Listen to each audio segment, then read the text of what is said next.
आप देख रहे हैं सुधीर हब। मिस्टर सुधीर के साथ ऐसी ही भूतिया कहानी देखने के लिए हमारे चैनल को सब्सक्राइब जरूर करें। तो चलिए बढ़ते हैं आज की कहानी की ओर। ये घटना हमारे गांव के एक बुजुर्ग पंडित जी बताते थे और पंडित जी जब यह आप बीती सुनाते थे तो सुनने वालों के रोंगटे खड़े हो जाते थे। ऐसा लगता था कि यह घटना वास्तविक है और अभी आंखों के सामने ही घट रही है। वे बुजुर्ग पंडित जी जब इस घटना का वर्णन करते थे तो उनके चेहरे पर अजीब से भाव आते जाते थे, जिससे सुनने वाले को एक अजीब रोमांच की अनुभूति होती थी। पंडित जी एक ही सांस में ये पूरी घटना सुना जाते थे। तो आइए देर किस बात की, हम लोग भी सुन लेते हैं इस घटना को।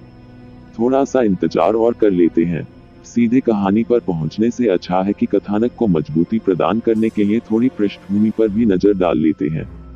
बात यही कोई 60-65 साल पहले की होगी और तब यह आप बीती सुनाने वाले पंडित जी 22 साल के रहे होंगे।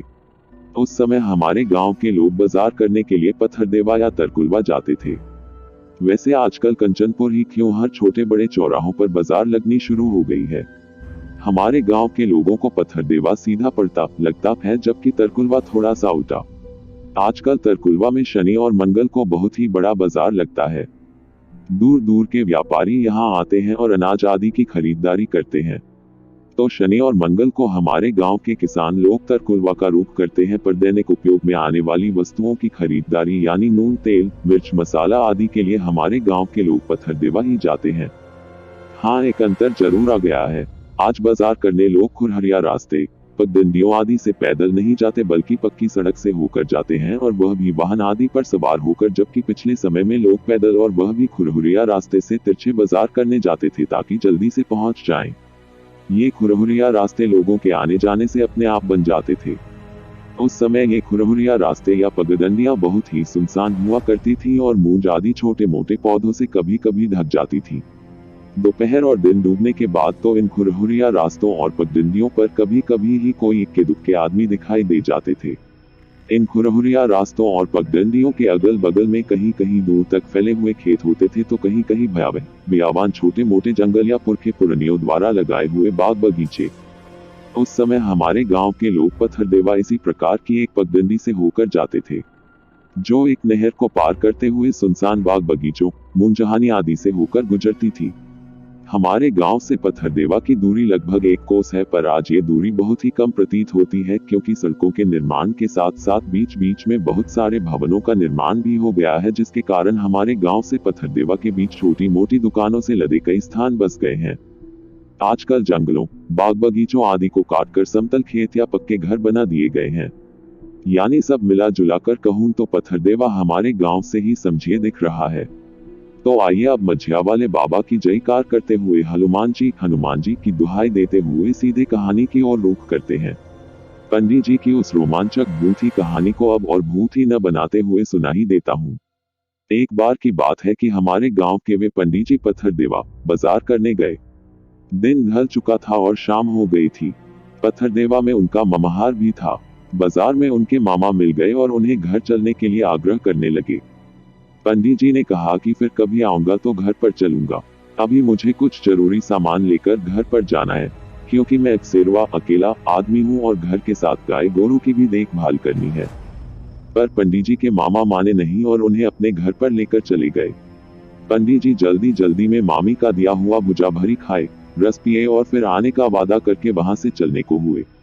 उनके मामा ने कहा कि रात हो चुकी है, कहो तो मैं चलकर छोड़ देता हूँ या रुक जाओ, कल चले जाना।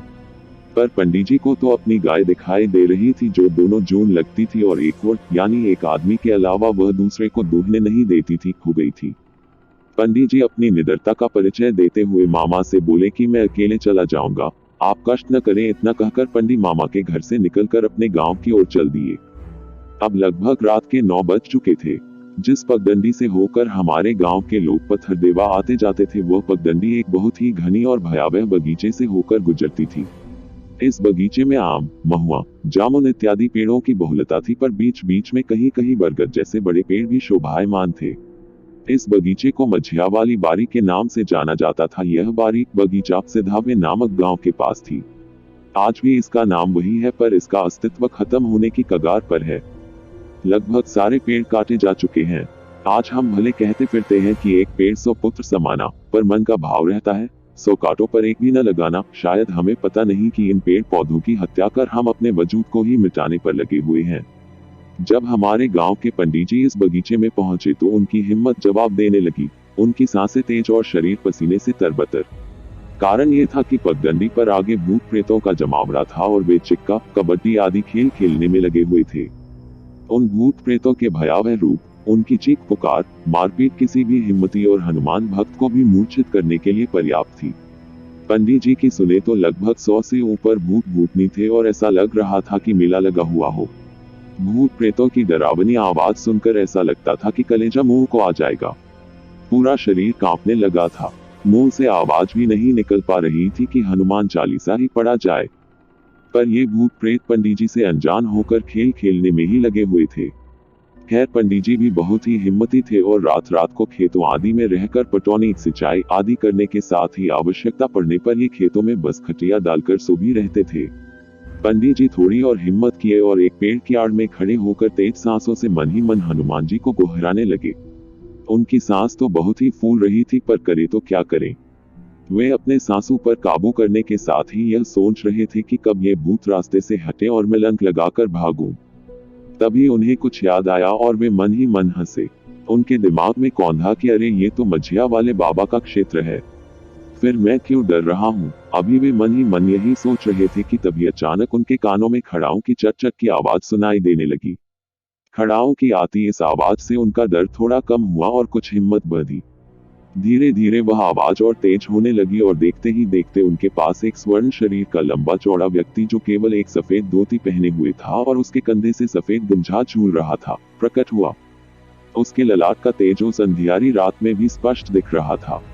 उस अलौकिक आत्मा के दर्शन मात्र से पंडित जी पूरी तरह से बेखौफ और आनंदित हो गए और बार बार उस स्वर्णिम विराट पुरुष के मुखमंडल की ओर नजर ले जा रहे थे। पर उस विराट पुरुष के मुखमंडल पर इतना तेज था कि पंडित जी की आंखें टिक नहीं पा रही थी और चौंधिया रही थी। पंडित जी के अनुसार उस महापुरुष के पूरे शरीर से ही आभा निकल रही थी। पंडित जी अभी कुछ कहते उससे पहले ही उस अलौकिक पुरुष ने पंडित जी से पूछा, आपको डर लग रहा है क्या? पंडित जी ने स्वकारोक्ति में केवल अपनी मुंडी हिला दी। फिर उस अलौकिक पुरुष ने कहा, डरने की कोई बात नहीं, आप तो निडर जान पड़ते हैं। खैर आप आगे आगे चलिए और मैं आपके पीछे पीछे आपके गांव तक आता हूँ। उस अलौकिक पुरुष की इतनी बात सुनते ही पंडित जी तेज कदमों से पगडंडी पर चलने लगे और उनके पीछे पीछे वही खड़ाओं की चट चट की तेज आवाज।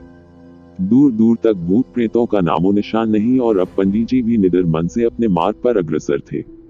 पंडित जी ने बताया कि खड़ाओं की तेज आवाज आते ही सभी भूत प्रेत रफू चक्कर हो गए थे।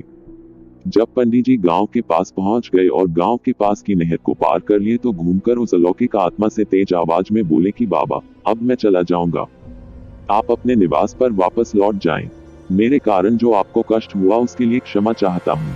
उस समय वह आत्मा उनसे कुछ 25 मीटर की दूरी पर नहर के इस पार ही थी। इसके बाद पंडित जी उस महामानव को प्रणाम किए और घर की ओर तेज कदमों से चल पड़े।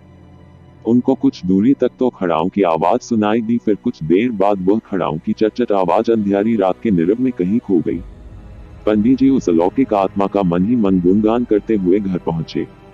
वे बहुत ही प्रफुल्लित लग रहे थे। सुबह सुबह ये बात पूरे गांव में फैल गई। उनके घर और गांव गड़ा के लोगों को पूरा विश्वास था कि यह मझिया वाले बाबा ही थे, क्योंकि मझिया वाले बाबा का सम्मान सब लोग करते थे, यहाँ तक कि भूत प्रेत भी। तभी तो उस रास्ते से कोई भी आसानी से कभी भी आ जा सकता था और भूत प्रेत भी मझिया वाले बाबा के डर से किसी का नुकसान नहीं पहुंचाते थे। हाँ, यह अलग बात थी कि इन भूत प्रेतों से लोग खुद ही डर जाते थे।